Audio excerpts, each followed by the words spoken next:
This video is for educational purposes only. It's not intended for anything more or less, and we will learn how to move in this type of situation. Boy, man, I gotta go get this business. Oh, they got a man on a dog leash, y'all. Cortez Barry was 14 years old when he was arrested in connection with an armed robbery in Augusta, Georgia. The day before Cortez Barry turned 18, a group of gangster disciples approached Cortez. They told him, "You might as well go ahead and join the GDs because you're about to turn 18. At 18, he would be moved from the juvenile side of the prison to the adult areas of the prison. Barry refused to join. Then 7 to 8 boys jumped on him, savagely beat him, and choked him. The gang members called Barry's girlfriend, demanding $150 for the safety of Cortez. They hung up, and minutes later, the girlfriend found the cell phone photo on Facebook of Barry beaten and being held captive in a cell. A rope is tied around his neck like a leash. There's no telling what that man did to anybody up in there. A lot of you y'all want to run the streets. That's the game.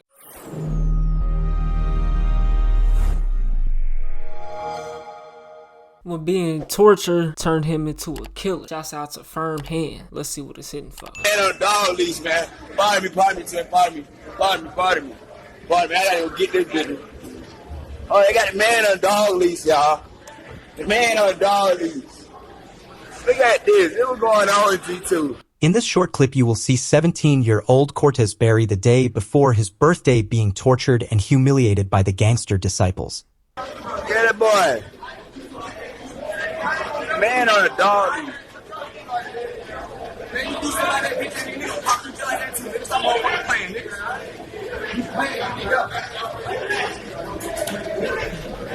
It's tragic. There's no telling what that man did to somebody up in there. You know what I'm saying? This is real, bro. I mean, you don't even have to be running the streets, but you could get caught up in a situation where now you're in prison for something. And you could be thrown in the wrong pod, bro, and it's full of gang members or something. Chances is, usually, if you're not on that type of time, you're going to be PC'd up or something. You're going to be moved around. You're not going to be in the same pod where the police staff knows that this pod is full of gang members and these certain gang members or whatever. Or maybe they just might throw you in there, feed you to the wolves and not care. Think it's funny or whatever. They might know this is going on, you know? But, a lot of you niggas, you know what I'm saying? Y'all want to run the streets. Y'all want to do shit to niggas. You know what I'm saying? Especially a gang of niggas that do have a gang or whatever. You know what I'm saying? Like I said, there's no telling what he did to anybody. I don't know. So I can't just say, oh, they wrong. Or, nigga, that's the game. You feel me? Change your life. Or you know, don't end up in this situation. Try not to. You know what I'm saying? But y'all niggas want to run the streets, want to be hotheads. You can end up like this. Get caught in that pot by yourself, nigga. You gonna be walking around this bitch like a dog, nigga. Bark when I tell you to bark, nigga. Sit when I tell you to sit. Play dead when I tell you to play dead, nigga. Real life. The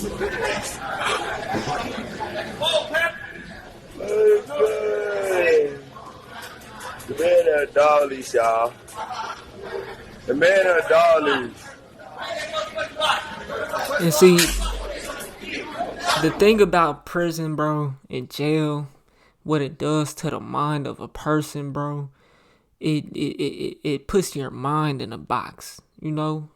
Like, your mind is also in a cell of its own. Like, it's survival mode in that bitch. It's we don't care about nothing. It's gang over anybody in this bitch. Like, hopefully y'all see what I'm saying, what I'm trying to get at. Like, the mentality up in there, bro, is like boyish. You know, it's like grimy, it's survival, it's you know, that's what it's like, you know. And so the next person, and there's a lot of influence, the next person see them treating this person like that, you know, they gonna go treat that person like that. They gonna do something to that person. You know what I'm saying? And you know, and there's some people that won't keep that same energy if it's just one-on-one. and them the bitches, them the hoes, them the everything of the lines. You know what I'm saying? Me and it's some people up in that same pod that's like that, and there's some people that's not like that in that same pod though, that ain't gonna do the most to that nigga, even whether they fuck with him or not. You know, because they know, it can happen to anybody. Anybody can get touched. Straight up. Now, how did he end up in this situation? Let's see. Cortez Barry was 14 years old when he was arrested in connection with an 2011 armed robbery in Augusta, Georgia, in which 2 victims said 4 males approached them with firearms and demanded money. The suspects struck one person in the back of the head, stole the keys to a Ford F-150, and fled in the stolen pickup. Barry was charged with aggravated assault, theft of a motor vehicle, and robbery, but was sentenced to probation in juvenile court. But Barry's probation was revoked in November 2013 at age 16. For violating probation when he was arrested on burglary charges, and he was sent to prison for 8 years, 7 months, and 26 days. He was first sent to Augusta Youth Development Campus and was transferred to the Medium Security Correctional Facility when he turned 17. Department of Corrections statistics indicate... For armed robbery, bro? I mean, he did pistol whip him or whatever. Did the other niggas get charged? The other 3 people? Or was he the only one or what? That's tough, bro. 14. And he didn't get really sentenced to what he was like, probably 16. In comparison. And then he did a little time, and then 17, they sent that nigga to the grown man shit. And there's no telling who he did that shit to, even as a little nigga, bro. This is the streets is real, bro. You can become a doctor today. You can become a YouTuber today. You can become a square today. What you did at 14, what you did at 15, what you did at 16, what you did at 13, 12 can come back on you. Especially if you're running these streets, bro. Straight up. To other Georgia prisons, Burress does not raise flags. The facility, which held 86 juveniles and reported no serious injuries or incidents the last fiscal year and confiscated just 31 cell phones. NBC News reported that more than 13,500 phones were confiscated in Georgia's prison system in 2014, which amounts to about a cell phone for every 5 prisoners. Cell phones are often used to commit and plan crimes outside of prison, but also to incite violence and to extort family members who are incarcerated. Prison officials have installed... is having motion. Man, don't think niggas ain't having up in prison. They just locked up. This nigga got a rollie whether it's real or not. You can't have none of that shit.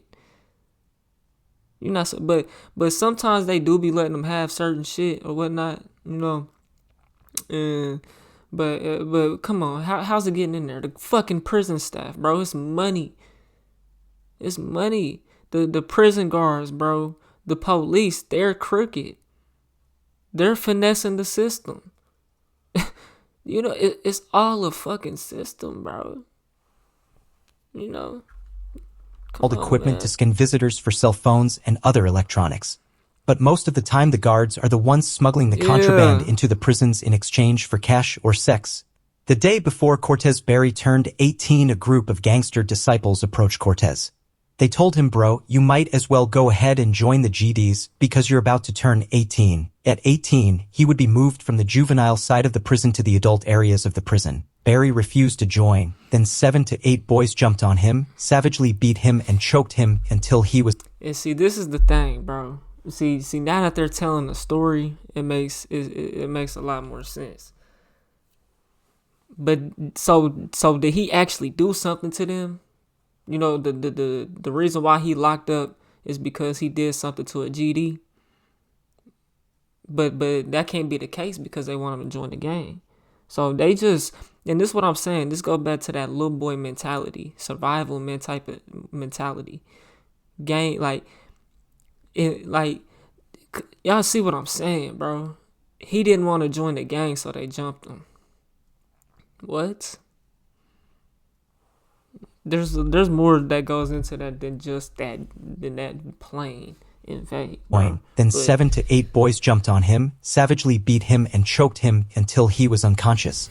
Before posting the viral photo of Cortez showed being held captive, the gang members called Barry's girlfriend from an untraceable phone number demanding $150 for the safety of Cortez. They hung up, and minutes later, the men called back and demanded $300 but hung up before his girlfriend's mother could get the phone from her daughter to ask questions. Shortly after the calls, the girlfriend found the cell phone photo on Facebook of Barry beaten and being held captive in a cell.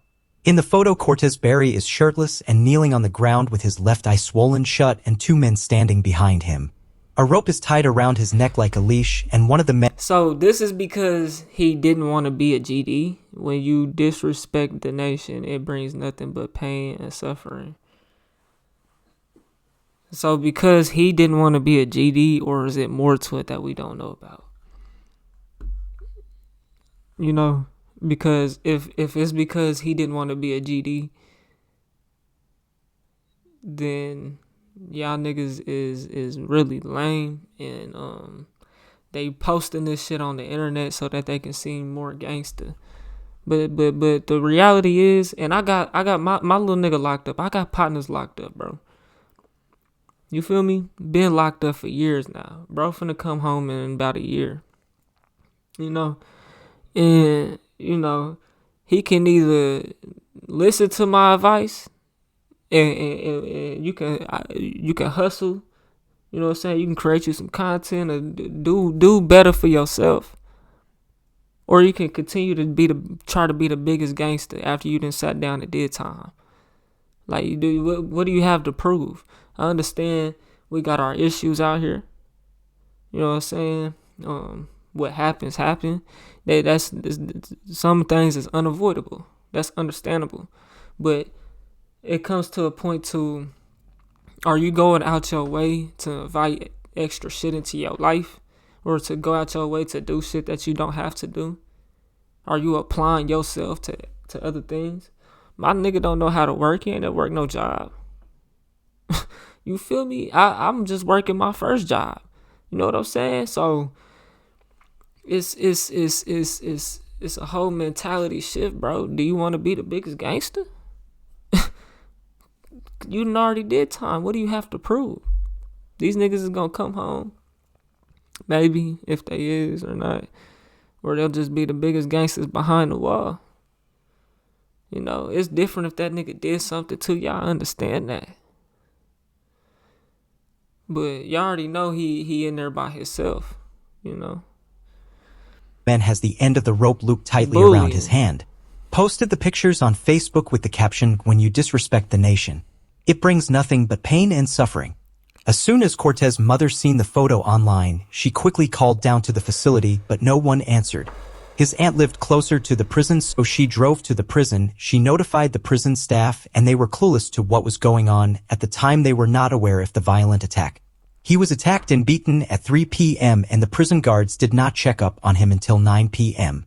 The prison guards had no clue what had happened to Cortez, and when the prison staff found out about the situation, Cortez was separated and put into protective custody, and both of the men standing behind Cortez in the photo were transferred to another prison. The family of Barry sent the photo to the local Augusta radio station, and when the radio station posted the photo on their Facebook page, the post instantly blew up, and it brought a lot of heat to the prison, and they were forced to release. And see, y'all niggas just want to be so gangster. See, niggas do this shit for an image, bro. I never went and hopped in the streets and did what I did for an image, bro. You know what I'm saying? I did what I had to do for money. So I can get out of this situation. I did it for a season. Like, I got the bag for a season. You don't do this. Niggas do this shit for a name, for an image. That's why they tell on themselves. That's why they post this shit. That's why they upblick and do all this extra shit that they don't have to do. Because they do it for an image. They're not doing it because they're playing the cards that they're dealt. People go out their way to do shit, bro. And it's that simple. I understand hitting a lick because you ain't got it, you know, but it comes to a point to where you niggas want to be gangster. You know what I'm saying?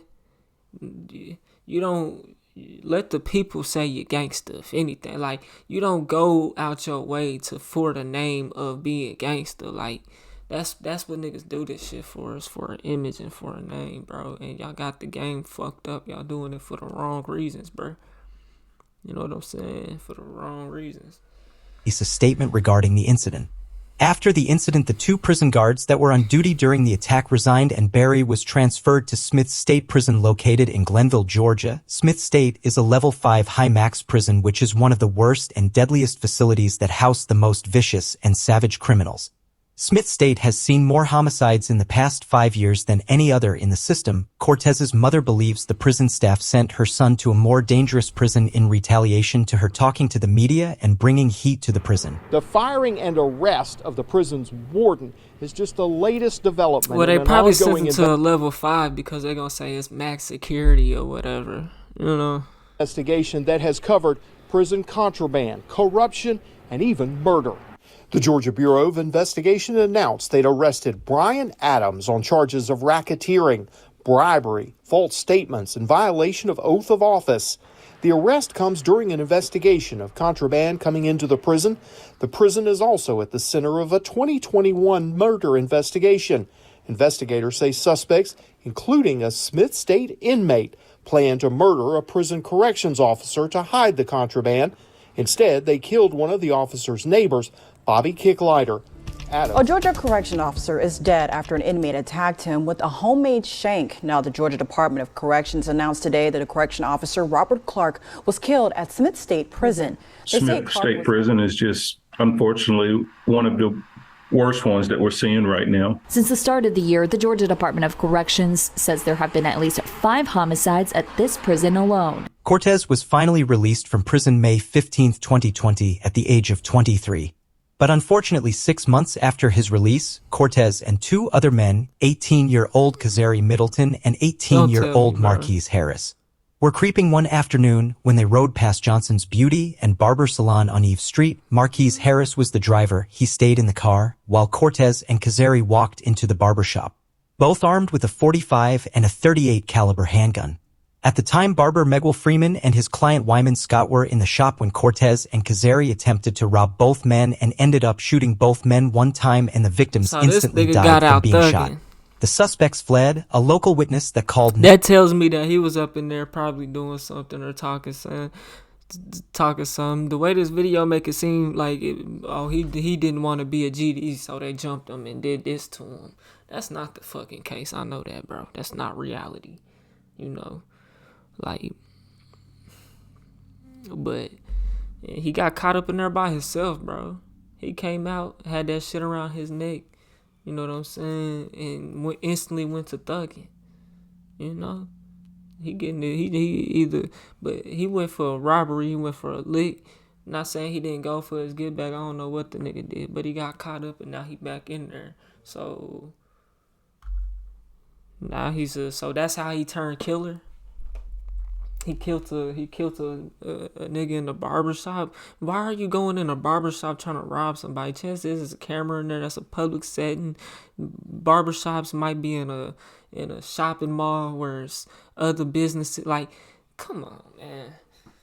Chances there's other businesses around. Like, you gonna get caught up unless you knew that was somebody from the other side, an opposite barber or some shit like that. You know what I'm saying? Like. 911 reported died from being to rob both men. Freeman and his client Wyman Scott were in the shop when Cortez and Kazari attempted to rob both men and ended up shooting both men one time, and the victims instantly died from being shot. The suspects fled. A local witness that called 911 reported that they heard 5 gunshots and watched a silver car that pulled off and was able to provide the license plate number. The car was eventually pulled over with Cortez Barry not inside. Police found a .38 caliber handgun under the seat where Middleton was sitting. The weapon, which had been reported stolen a week before the killings, both Kazari and Marquise were arrested and charged with 2 counts of murder, 2 counts of criminal attempt armed robbery, and 2 counts of possession of a firearm during the commission of a crime. Middleton had a prior arrest history as a juvenile for burglary. His defense attorney asked the judge to consider bond because he held a steady job since he was 15 years old. Middleton was also signed up for the Army and was expected to begin basic training soon, but both suspects were denied bond and remain in jail. Cortez had been on the run until he was caught a few months later in January of 2021. He was charged with 2 counts of murder, felony criminal attempt armed robbery, possession of a firearm during a crime and parole violation. While Middleton and Barry denied any involvement in the killings, Harris told investigators the barbershop robbery was Barry's idea. Harris said he was driving and waiting outside in the car while Barry and Middleton went inside. He heard several gunshots, then Barry and Middleton came out, got into the car, and he drove off. All 3 suspects remain in the Richmond County Jail waiting for trial and sentencing. They possibly all face a sentence of life without the possibility of parole. Yeah. And I don't even know if that was for... That's what I'm saying. Like, I hope my little nigga don't come home and try to go hit an armed robbery, look at the corner store, and like... like, come on, man. You just got out. That's not even the opposite at that. I mean, we don't know that. I'm not gonna say it's not. I don't want to assume it is though. But we don't know. And that's crazy. Y'all let me know what y'all think though, man. TYP the name. If you made it to the end of this video and you bored, check out this video to the left or check out my music to the right. I just dropped some new shit, all platforms, Spotify, Apple Music, all that good shit. So y'all can run that up, but I'll get at y'all on the next one, man. I'm gone. TYP the name. TYP the name, you know that this the way of life. I ain't never raped the gang, but I feel like gang tie. I've been really pushing P, put the P in TYP, that nigga.